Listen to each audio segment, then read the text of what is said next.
Separatist sentiment soars amongst UCP members. She should be joining the Alberta Ballet because she can straddle two fences so wide. It's a full split. But can Danielle Smith actually keep the United Conservative Party united? At a certain point, she's going to have to pick a side.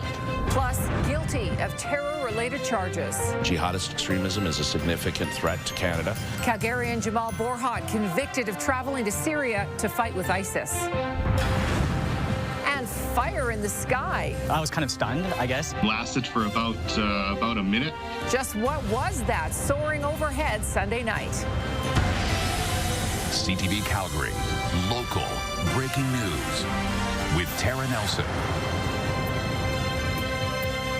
Hello and thank you for joining us. Will Alberta remain in Canada or seek independence? That was on the minds of delegates at the UCP's annual general meeting. But it will likely make its way to the ballot box in the next provincial election. The Premier is under increasing pressure to move the separatist agenda forward, while at the same time, a petition calling for MLAs to vote on whether to remain in Canada has just been certified by Elections Alberta. Kevin Green reports.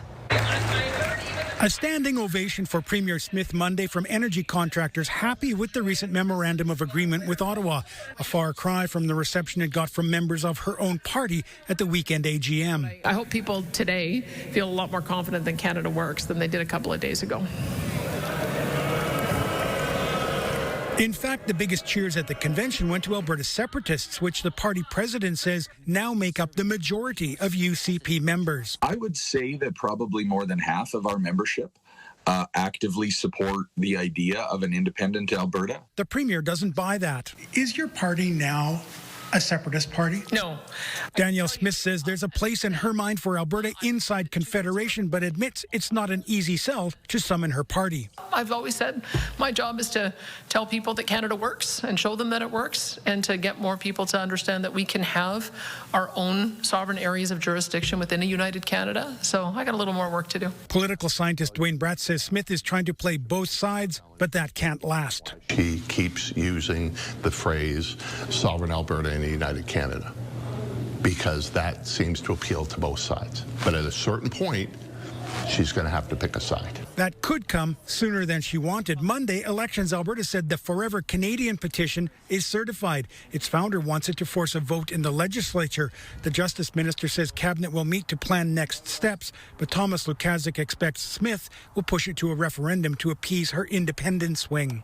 Now she has to save her political hide and give them a referendum, but she can only blame it on herself. Smith is being squeezed on both sides of the separation question. The leader of the Alberta Republican Party says if Smith doesn't stand up in the legislature and say she supports the majority of her party wanting to separate, she should say she's quitting. I think if you're the leader of a party and you don't identify with the clear majority of what your membership is aligned with, then maybe you're leading the wrong parade. Kevin joins us from McDougall Centre tonight downtown. Kevin, it seems like the separation question is quickly ramping up to be one of the defining questions of Danielle Smith's leadership. Tara, this morning when I spoke with political scientist Dwayne Bratt, he compared it to COVID in that he said at the time Jason Kenney faced that divisive issue there and tried to appease both sides of the fence, and it eventually cost him his job. He says the same thing could happen to Danielle Smith as she tries to appease the separatist wing of her party while trying to appear more moderate to the wider electorate. Harris Smith's press secretary said she will introduce legislation this week to clarify what she means by a sovereign Alberta within a united Canada. That, he says, could come as early as tomorrow. Back to you. Okay, Kevin, thank you. BC's Premier seems to have had a change of heart over his objection to an Alberta pipeline going through his province, but it comes with a caveat. The federal tanker ban must remain in place. Danielle Smith still wants a pipeline to the BC North Coast and believes through discussions one can happen. Tyson Fedor reports. You just want pipelines to be boring again, to quote our Prime Minister. Was a bit of a joke. Speaking to hundreds of Canadian energy sector workers, Premier Danielle Smith says the future is bright for oil and gas. In 2025, we created over 80,000 jobs. And so when we start thinking about growing this industry again, when we start thinking about removing the barriers for increase in production, getting access to broader markets, that means we're going to be putting more people to work. This comes on the heels of last week's Memorandum of Understanding between Ottawa and Alberta. A bitumen pipeline project has faced staunch criticism from BC's Premier and coastal First Nations. But speaking with CTV's Question Period, Premier David Eby says he's willing to discuss a new pipeline. If we can agree that the oil tanker ban is going to stay in place, then let's have those conversations. I think that would make life a lot better and easier in British Columbia in terms of our relationship with coastal First Nations. We want to get as much buy-in, and we want to have as much benefit for British Columbians as we possibly can, and that includes British Columbia First Nations. But with concerns around oil spills in the Hecate Strait, would a pipeline be beneficial elsewhere? One former pipeline executive believes so. The market should decide where that pipeline ends up. Like, is it Kitimat? Is it Prince Rupert? Is it Vancouver? Do we go back to Vancouver and build another pipe, along the existing Trans Mountain route, which is always an alternative? But the feds say any interprovincial pipeline needs the consent of all those involved. If the provinces and the Indigenous peoples are in agreement, that then there is a pathway to actually make that happen. But I am not what happen? For a pipeline. But Alberta has until July 1st to submit a pipeline proposal to Ottawa's Major Projects Office. And Tyson joins us now. Tyson, the pipeline politics appear to have given the Prime Minister some gains with the Alberta electorate. Tara, the most recent polling from Angus Reid released today surveyed more than 4,000 Canadians. And here in Alberta, he gained 3 percentage points in approval, up to 45%. However, the higher approval for Carney among Albertans is not translating into a bump for voter intention. Now, the Conservatives, of course, lead the Liberals here in Alberta, 54% to 27%. The online survey has a margin of error of plus or minus 1.5 percentage points 19 times out of 20, and was conducted between November 26th and today. Now, since that MOU was announced just last week, the Liberals have lost some ground in BC when it comes to voters and their intentions there. Tara? Okay, Tyson, thank you. Calgary City Council is finding savings as it makes its way through next year's budget. Councillors are considering dozens of amendments as they set spending priorities for 2026. Already, the tax increase is coming down from what it was initially on the table. Jordan Canagan has the details. After hearing from the public, Calgary councillors are zeroing in on next year's property tax hike. We could go all the way to 0%, but what it means is not funding the needed safety improvements that Calgarians have told us are important right now. Council came into the discussion with homeowners facing a 5.8% property tax increase, but they are chipping away at it. They voted unanimously in favor of canceling the planned tax shift from businesses to homes. That brings down the tax increase to 3.6% on the residential side. We're focusing on prudence, and more importantly, we're not risking the future going concern of the City of Calgary. Another change sees Council taking $50 million of investment income that would go to reserves and instead putting it towards the operating budget. So the idea of earmarking the first $50 million in investment income to specific priorities around policing, around transit, around preventing root causes of crime, this is the prudent thing and the needed thing to do right now. That vote brings down the 2026 property tax increase to 1.6% so far. But some worry it's setting up the next budget for a large tax jump again. If that were not to materialize into the future, if we allocate too much of our positive variance towards the base budget, it could set us up for a tax increase into the future. And Jordan joins us from City Hall tonight. Jordan, they're still considering many more possible changes too. And Tara, even in the last 10 minutes or so, we heard a couple of decisions that bring that property tax increase next year closer to that 1% mark. But we will continue to see these changes throughout the evening. They just voted in favor of increasing transit fares in 2026, and they just defeated a proposal that would see the elimination of the free fare zone downtown. But there are still about 30 or so amendments to go throughout this evening, many of which call for increasing increased spending. One example would be there's a $9 million pilot project to be considered to have more security at transit stations during the rush hour time. So there'll still be a lot of shifts and a lot of changes as they go through the rest of those possibilities, and Council will aim to try to make those final decisions as they head through late into tonight. They're scheduled to go until at least 9:30 this evening. Wow. Tara? Okay, Jordan, thank you. The First Street Market food hall has been temporarily shut down by health inspectors.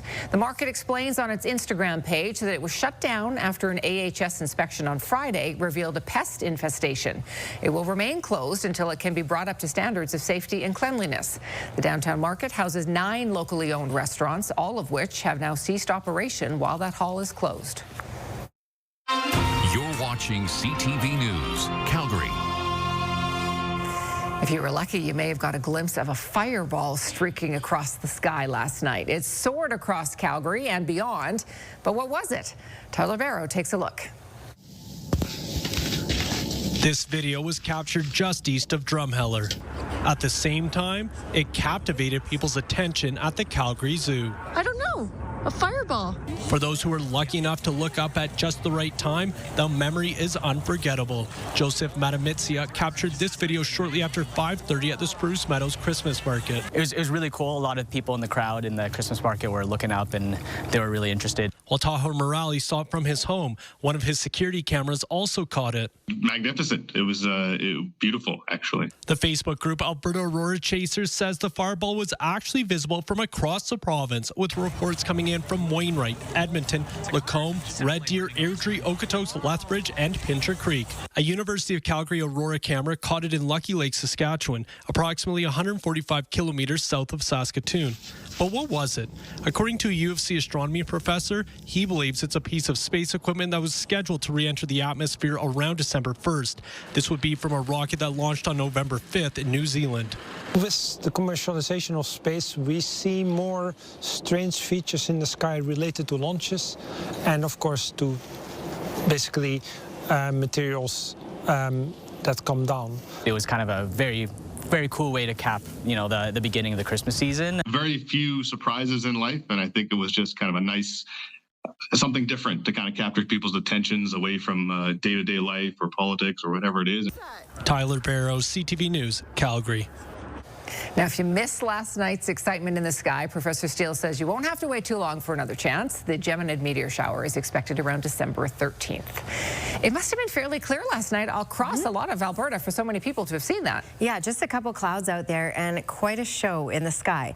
No real show in the sky tonight. It's a quiet night and mild. My goodness, we're sitting at 5 degrees right now.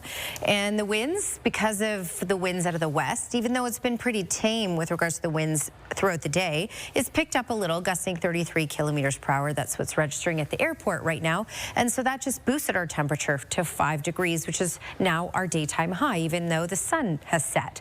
For tomorrow, it will be a little busier in the sky. We're looking at on and off snowflakes throughout the day. Picking up 1 to 3 centimeters is certainly likely, and it will be a little gusty in the afternoon with a cold wind out of the north. Tara? Thank you, Danielle.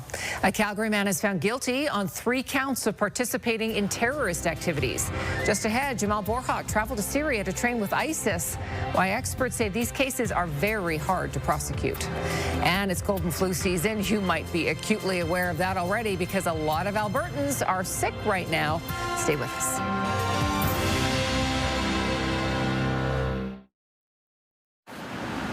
Fire broke out in a home in Panorama Hills today. It spread to the house next door before crews could get it under control. They used aerial trucks to douse the flames. No one was hurt.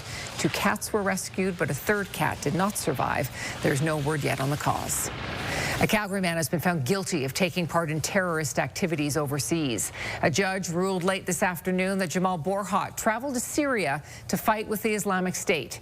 As Terry Fikowski reports, crime experts say this case is just the tip of the iceberg when it comes to a nationwide challenge of radicalization.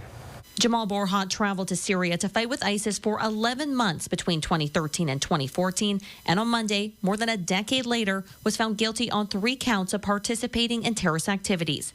The conviction comes 5 years after the now 35-year-old was charged after a lengthy and complicated international investigation. It's been a long process, a lot of work done by everybody, so just having a conclusion, or most of a conclusion, is definitely a good spot to be. Justice Carino Dario says evidence shows Borhat took part in training, acts of violence, and leadership duties with a shared goal of creating an Islamic State. He was prepared to kill and die for his beliefs, she said in her decision.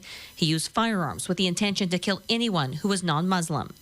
In 2022, his co-accused and cousin, Hussein Borhat, pled guilty in a separate trial and was sentenced to 12 years in prison. The barbarity of the acts they've engaged in is incredibly troubling. So the fact that they went over with the intent to in essence, fight democracies like Canada is quite concerning. For this criminologist, the cases reflect Canada's struggles to address foreign fighter recruitment and radicalization. According to the RCMP, the number of terrorism-related charges in Canada jumped 488% in 2024. Unfortunately, when you neglect border security, when you neglect national security, when you under-resource your federal law enforcement and security services, this is what happens. Court heard Borhat returned to Canada after being imprisoned in Syria for stealing medication. He's been out on bail for the past 5 years, but on Monday was taken into custody. To say that the family and Mr. Borhat are anything but devastated by this ruling would be an understatement. And Terry joins us from the courthouse tonight. So Terry, what is Borhat facing in terms of a sentence?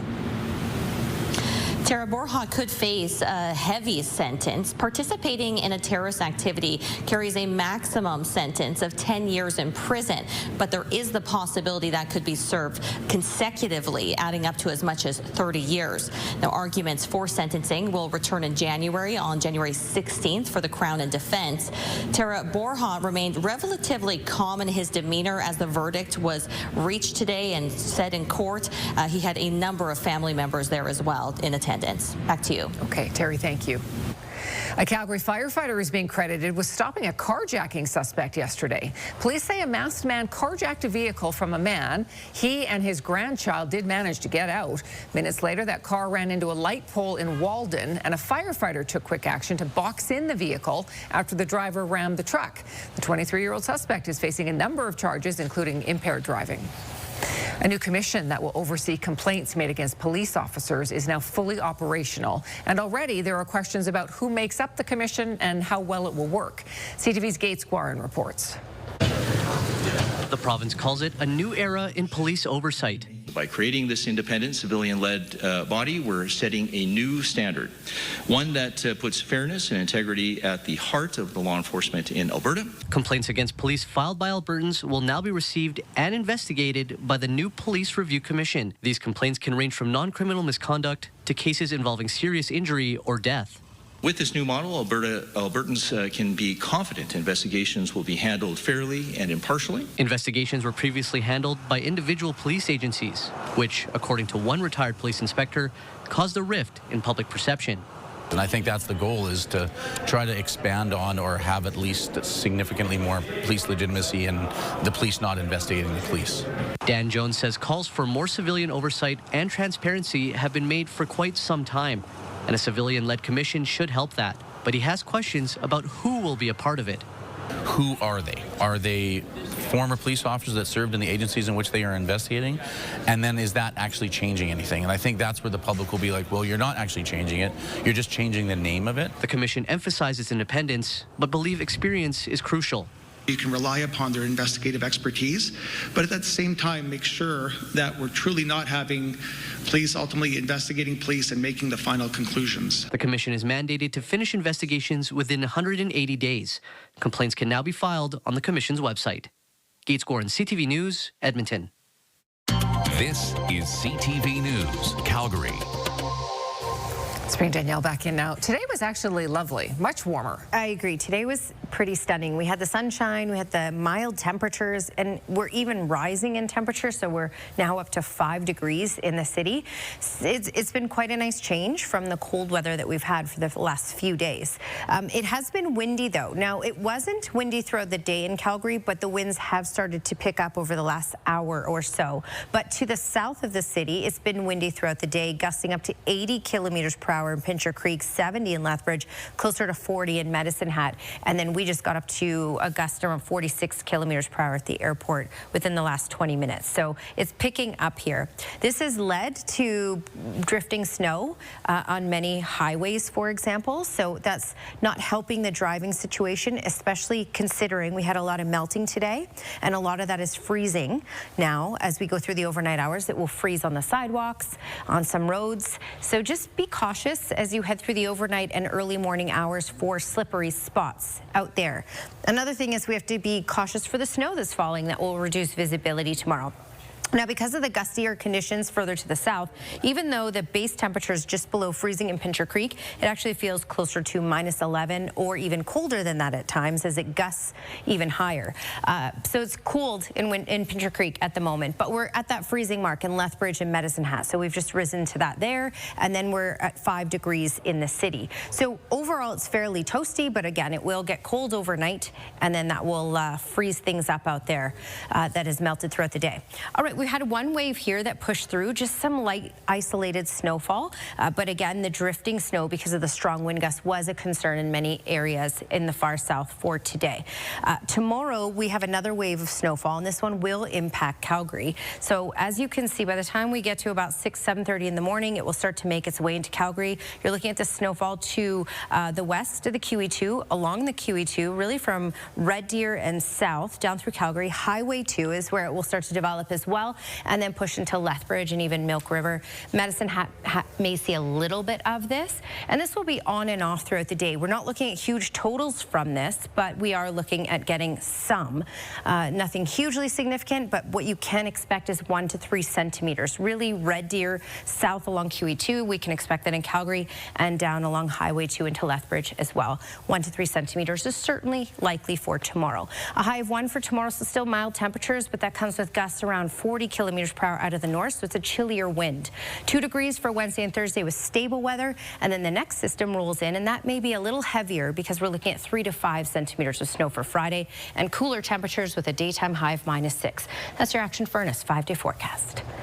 Thank you, Danielle. A measles exposure warning at the Calgary airport to tell you about. Someone who was infected arrived on a KLM flight from Amsterdam on November 22nd. That flight arrived in Calgary at 1:30 in the afternoon. Exposure locations include the international arrivals, customs and baggage claim areas. That same person also went to the Claresholm Hospital on November 24th. Anyone who develops symptoms should call the measles hotline before going to any healthcare facility. Cold and flu cases are spiking in many areas of the country, and health practitioners are bracing for what could be a bad influenza season. Paul Hollingsworth reports.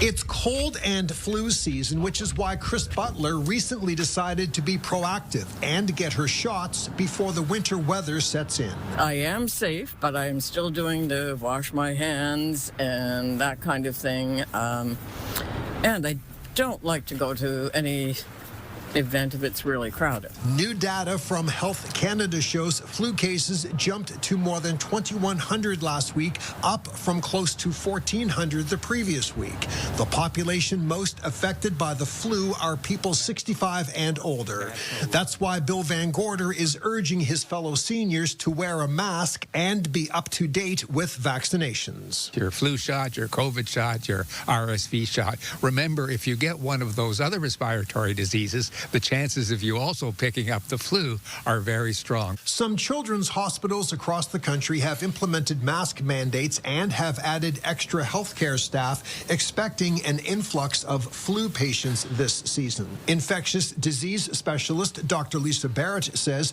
there are concerns this year's flu vaccine is not a perfect match for the strains spreading in Canada. It still does prevent hospitalizations and ICU admissions in many people, and also there are other strains that are well matched still that might not be as common but are still floating around, and this vaccine will still protect you against those. According to Dr. Barrett, there are also fears this version of the flu virus could bring a lot of sickness. We do know from the rest of the world that we're starting to see influenza go up, and it's been a crappy influenza season in other parts of the world, so likely it's going to be a tough one here too.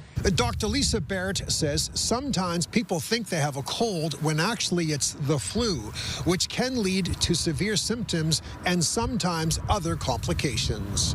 Paul Hollingsworth, CTV News, Halifax. Since August 24th, nearly 350 Albertans have been hospitalized with the flu.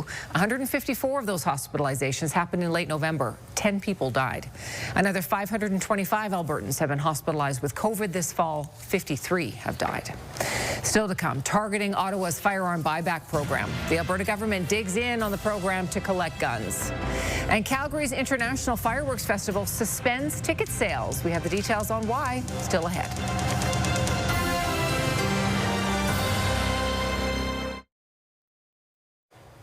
The Alberta government is pushing back on the federal government's gun buyback program and other federal gun laws. The premier says a motion will be introduced in the legislature to allow this to happen. CTV's Nara Manisa explains. I got a little tip for low-life criminals out there. If you don't want to get shot, don't break into someone's house. The premier has federal gun laws in her crosshairs. Danielle Smith says her government will introduce a motion through its Alberta Sovereignty Within the United Canada Act. If passed in the legislature, instruct all provincial entities, including our municipalities and law enforcement agencies, to refuse to enforce or prosecute under the federal gun seizure program. Ottawa's voluntary gun buyback program for businesses has collected more than 12,000 assault-style firearms. Now a pilot program for individuals has been rolled out in Nova Scotia. Lawful firearms owners are not the problem within not just the province of Alberta, but within Canada. While the premier hinted at instructing those in authority on what to do, the public safety minister is reining it in. We do not direct law enforcement. I was there. I know what the premier said, but I have to be clear. We do not direct law enforcement. What we do, though, is set priorities. Ellis says law-abiding gun owners who want to protect their property should not be targeted, something the president of the Alberta Association of Chiefs of Police agrees with. We're not interested in utilizing the limited police resources we have on a gun buyback program. One political science professor says there are many legal questions on what the premier is proposing. What about a police officer who ignores that and charges someone? Do they get fired? What about a Crown prosecutor who lays charges? Do they get fired? We don't know where this will go. The province is expected to release more details on Tuesday. Nara Manisa, CTV News, Edmonton. CTV News has reached out to the federal government's Public Safety Canada, but we have not heard back. Global Fest is temporarily suspending operations. On its website this morning, the organization cites unprecedented financial pressures, as well as global geopolitical constraints and economic uncertainty as the main reasons. Organizers of the annual fireworks festival say lower attendance is also a factor. Global Fest has suspended ticket sales for the next 6 weeks as it tries to secure financial support. It hopes to be back to full operation by mid-January with special ticket sale offers. Just ahead, he's coming in hot. Santa leaves the reindeer at home and gets a special ride to drop in on kids at the Alberta Children's Hospital.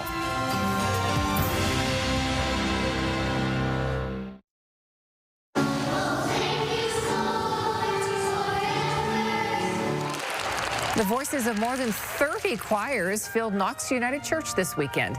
It was the 47th annual Knox Carol Festival and Holiday Market. For the first time in its history, Knox added the market with local artisans. Festive treats and plenty of opportunities to find that perfect gift. Attendees were encouraged to bring a donation to the Calgary Food Bank. The last show of the series goes tonight. Santa Claus traded in his sleigh for a helicopter to deliver some special gifts today.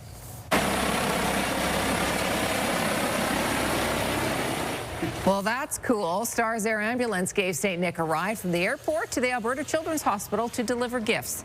The partnership for a second year brings joy to kids ahead of the holidays. Santa says his sleigh is in for some final preparations ahead of the big night, so he needed a ride, and this trip to the hospital was very smooth. nice and smooth.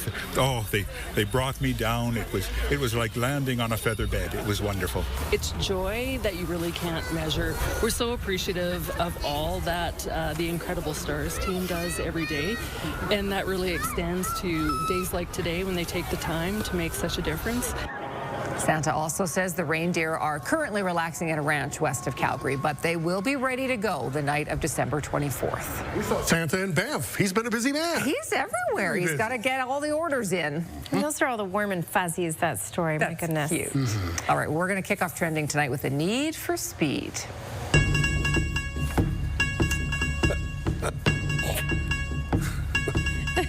Look at this. Whoa.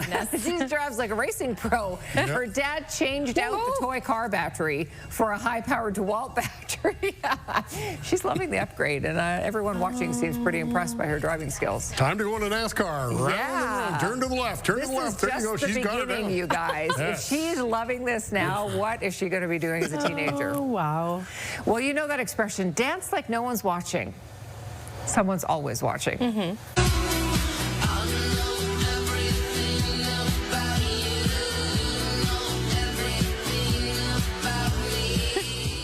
Okay, the best part of a road trip is usually the music. Yes. These two look like they're loving whatever song they've got playing in the car there. They are dancing like no one's watching, but the people in the car behind them were certainly watching and recording. Keep your eyes on the road. Yeah. I think that's the thing. If you're in the car with fun people, that's what happens. Yeah, if and you're in every the car, road trip goes faster. Yeah, it's always fun. That's true. Well, finally, we know that purses were created to carry the essentials, and this girl has got it covered.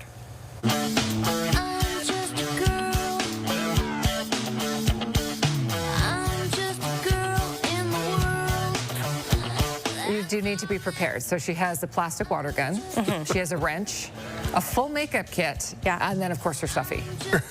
You have to be ready for any eventuality. So, gun and makeup. This is Texas, I think. You might need to start a water fight with someone, probably your brother. You want to look good doing it, so you bring your makeup. And it's a little You might chilly have to fix outside. someone bike. You bring your wrench, and then you got to have your stuffy. I mean, it just makes Earmuffs and sunglasses were probably in there. Yeah, at some point, yes, and then she put those on too. Yeah, love it. Prepared. Well, it seems shoppers are pulling out their wallets heading into the holidays. New information about retail spending is coming up in our business report.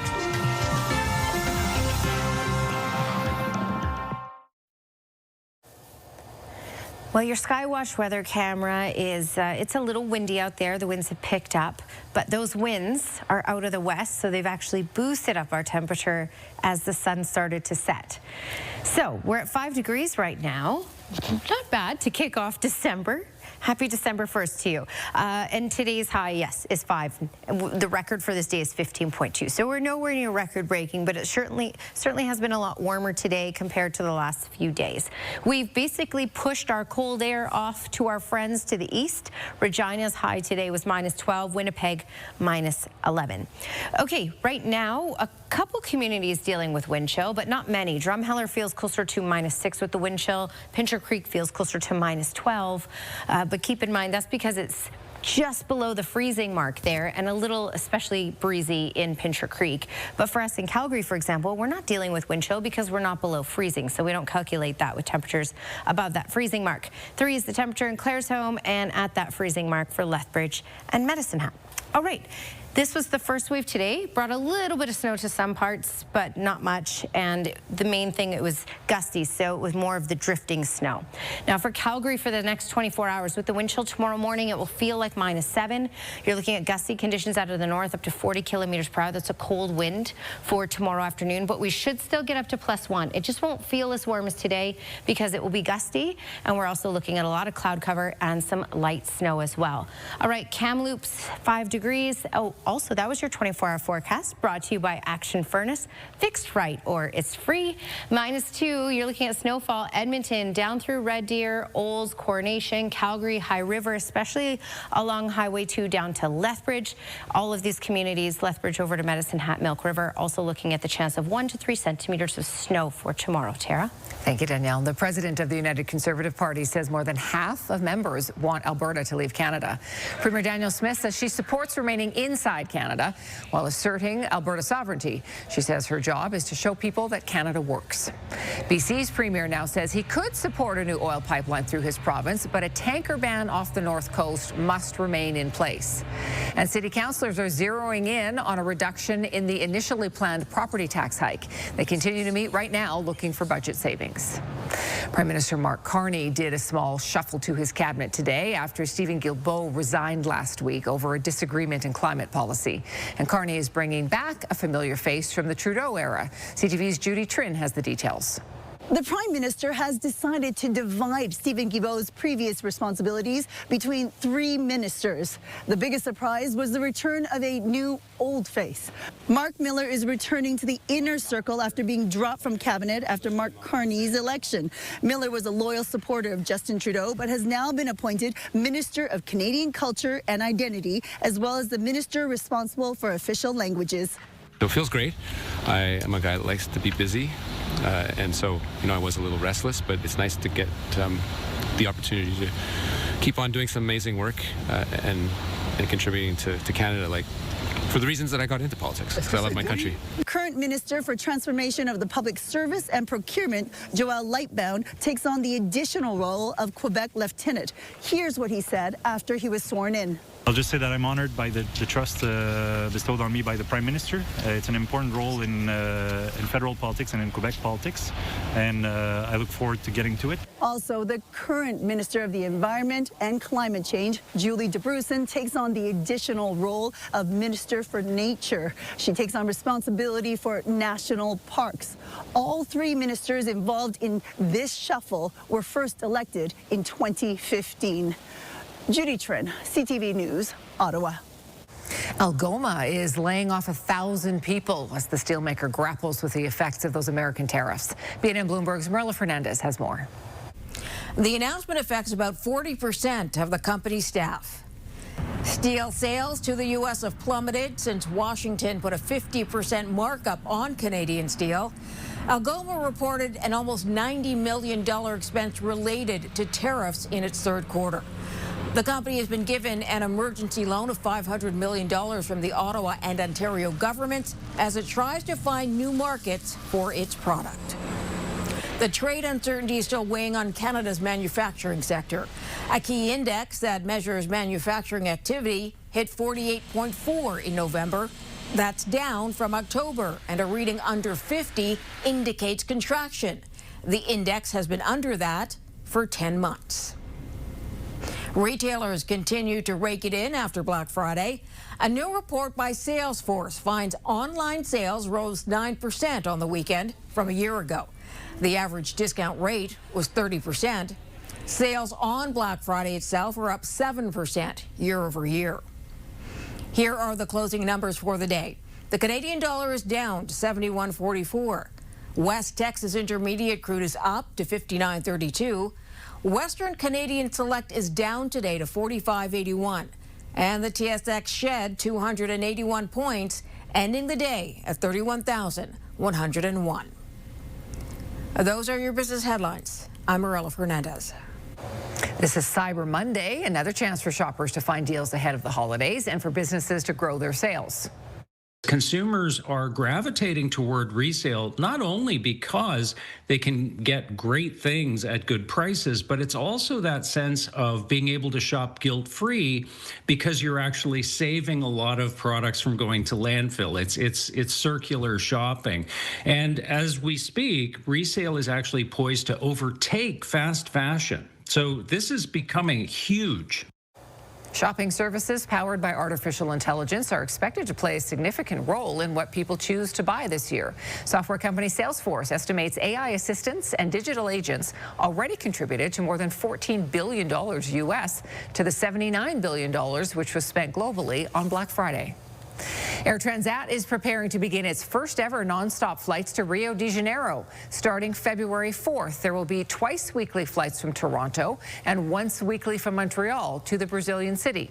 The travel company has also announced a partnership with Brazil's Gol Airlines. It's intended to allow passengers flying with Air Transat to Rio to seamlessly connect to Gol's network of 65 domestic and 17 international destinations. A load that is the width of the highway is on the move near Edmonton. The giant caustic wash tower is parked on the side of the highway near Edmonton right now. It will move to the Dow Chemical site near Fort Saskatchewan tomorrow. The machine removes acidic gases from processed gas streams. It weighs as much as a frigate, more than 800,000 kilos. Police are warning drivers in the area to expect delays. International recognition for a golf course near Calgary is next. The award is for its focus on eco-friendly initiatives. Glenn has those details for us.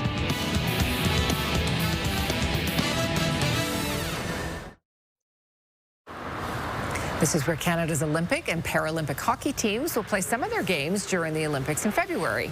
And we learned today there will be test events at the venue in Milan, Italy next month. The ice will be tested, as well as ensuring facilities for spectators are functioning properly.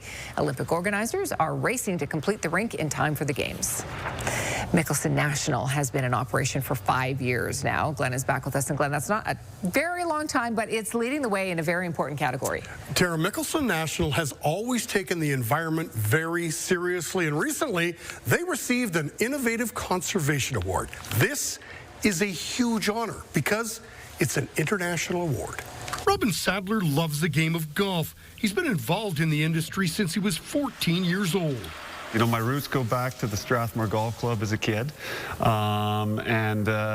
know, really one day just realizing you love working outside, you love the environment, and just everything involved with golf. Sadler's a 22-year member of the Golf Course Superintendents Association of America. He's worked at Banff Springs and Silvertip, and 5 years ago, he became the Master Golf Superintendent at Mickelson National. And that passion for the environment has continued every step of the way. I feel fortunate that we're in an industry that values environmental stewardship, environmental responsibility, sustainable practices, you know, the opportunity to enhance the environment, wildlife, biodiversities. Sadler's come up with several eco-friendly initiatives to help the environment, from solar-powered algae control to reclaimed water irrigation, biodiversity initiatives, and a lithium-powered cart fleet. This year, Sadler won the Innovative Conservation Award. It's a huge honor to be recognized as one of the top environmental golf courses in the world. It is, and it's something we're very, very proud of. It's Innovative Conservation Award. Yeah, we're so proud. It's global. Mickelson National continues to lead the way in this country when it comes to the environment. In 2024, they became the first geo-certified facility in Canada. But to be the first in Canada speaks a lot about, you know, Robin's drive, our passion to be good leaders in the, you know, in the environmental space, as other industries do. But you know, golf needs this, and it's going to be very exciting in the near future for us, for sure. Mickelson National beat out a golf club from Taipei, Taiwan for the award. Huge honor for these guys. That's really cool. Yeah. That is really cool. Thank you, Glenn. Okay, final peek at the forecast, Danielle. Okay, just, you know, mild weather for the next few days, but be prepared for it to not feel quite as warm tomorrow, even though we'll get to +1. That comes with a lot of cloud cover, on and off snow, and a cold wind out of the north. So feeling a little chillier tomorrow. 1 to 3 centimeters is certainly possible. Brighter for Wednesday and Thursday, and warmer, as you can see, 2 on Wednesday, 4 on Thursday.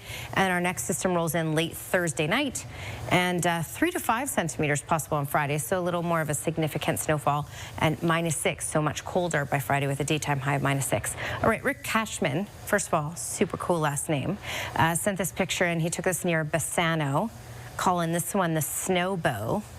Pretty nice, hey? That's very good. Weather window brought to you by Lux Windows and Doors, crafting quality windows and doors for your style, budget, and Alberta's climate. For breaking news anytime, go to our website, ctvnewscalgary.ca. Thanks for your company. We'll see you again tomorrow.